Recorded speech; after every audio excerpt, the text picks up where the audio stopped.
خطیب ہندوستان ناصر مسلک اعلیٰ حضرت مجاہد سنیت حضرت علامہ مفتی محمد شکیل صاحب اللہ امرہوی، ان کی آمد ہو چکی ہے۔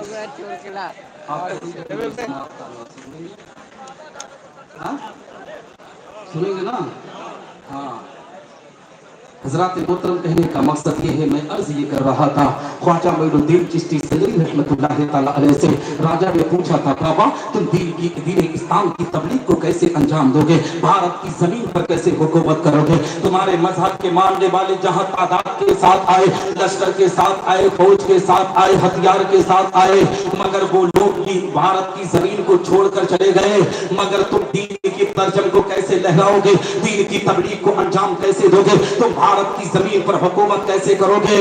خواجہ معین الدین چشتی سنجری نے کہا تھا، اے راجہ سن، اب تک جتنے بھی لوگ بھارت کی زمین پر آئے تھے وہ اپنی طاقت پر بھروسہ کر کے آئے تھے، اپنے ہتھیار پر بھروسہ کر کے آئے تھے، اپنی لشکر پر بھروسہ کر کے آئے تھے، مگر غریب نواز اگر آج بھارت کی زمین پر حکومت کرنے کے لیے آیا ہے تو اپنی طاقت، اپنے ہتھیار، اپنے لوگوں پر بھروسہ کر کے نہیں بلکہ اللہ رسول کی اطاعت پر بھروسہ کر کے آیا ہو۔ انشاءاللہ تبارک و تعالی دین اسلام کی تبلیغ کو بھی انجام دوں گا اور بھارت کی زمین پر حکومت بھی کروں گا۔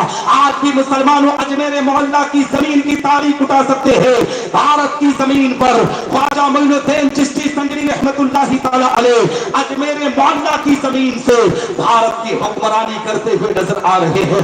آج بھی ان کی مزار اقدس سے دین اسلام کی تبلیغ ہوتی ہوئی نظر آ رہی ہے۔ اے مسلمانوں کو بھونکنے والوں نے غریب نواز کی مزار اقدس کو اٹھانے کی بات کی تھی، خواجہ معین الدین چشتی سنجری رحمۃ اللہ تعالی علیہ کے مزار کو ہٹانے کی بات کی تھی، مگر ان لوگوں کو پتہ نہیں ہے کہ اجمیر معلیٰ کی پاک زمین وہ زمین ہے کہ غریب نواز جب تک دنیا کے اندر تھے تب بھی دین اسلام کی تبلیغ کے ساتھ ساتھ اور مذہب کا بھی خیال کیا کرتے تھے۔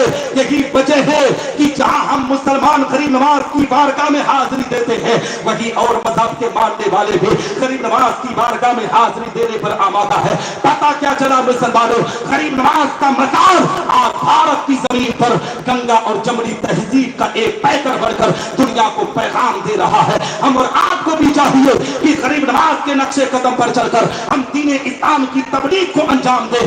انشاءاللہ تبارک و تعالی رب کائنات ہم پر کام کرے گا، ہماری دنیا بھی سنورے گی، ہماری آخرت بھی سنورتی ہوئی۔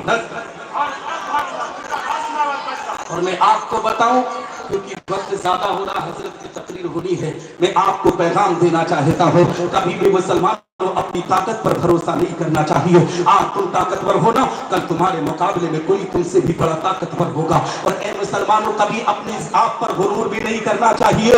اگر آپ کو طاقت کو دیکھنا ہے نا، لوگ سمجھتے ہیں کہ جس کے پاس طاقت ہے وہی اس وقت حکومت کر سکتا ہے، وہی جو چاہے گا وہ کر پائے گا۔ حقیقت میں دنیا کے نظام کو اٹھا کر دیکھو، آج دنیا کے اندر سب سے پاورفل، سب سے طاقتور امریکہ کو مانا جاتا ہے۔ لوگ امریکہ کی گواہی بھی دیتے ہیں، کہتے ہیں امریکہ سپر پاور ہے، لیکن اے مسلمانوں، آپ نے دیکھا کہ رب کائنات نے ایک قہر کو نازل کیا تو امریکہ کی پوری طاقت فیل ہو گئی۔ حقیقت میں مسلمانوں، اللہ کی مار سے دنیا میں کوئی بچ نہیں سکتا ہے۔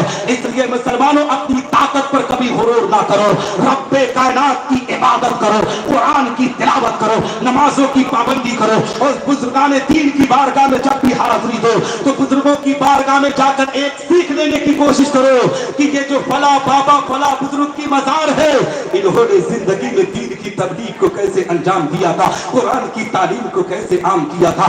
آپ بزرگوں کی جب تاریخ اٹھائیں گے تو آپ کو پتہ چلے گا کہ دین اسلام کی تبلیغ کو کس طریقے سے انجام دیا گیا ہے۔ اے مسلمانوں، آپ نے غریب نواز کی زندگی کی تاریخ میں نے آپ کو بتائی۔ غریب نواز رضی اللہ تعالیٰ عنہ کی زندگی کا ایک ٹکڑا آپ کی نگاہوں کے سامنے رکھا، مگر اسی بھارت کی زمین پر مخدوم سمنانی کا بھی مزار ہے، اعلیٰ حضرت عظیم البرکت کا بھی مزار ہے۔ آپ مخدوم پاک کی زندگی کی جب تاریخ اٹھائیں گے تو آپ کو پتا چلے گا کہ مخدوم پاک کا وہ روزہ ہے کہ حقیقت میں آج کوئی بھی بیمار ان کی بارگاہ میں صدق کے دل سے اگر حاضری دیتا ہے تو رب تبارک و تعالی مخدوم پاک کے فیضان سے رب کائنات اپنے کرم کی وجہ سے اسے صحت و تندرستی عطا کر دیتا ہے۔ آج بھی ہم نے دیکھا ہے، ہم ہیں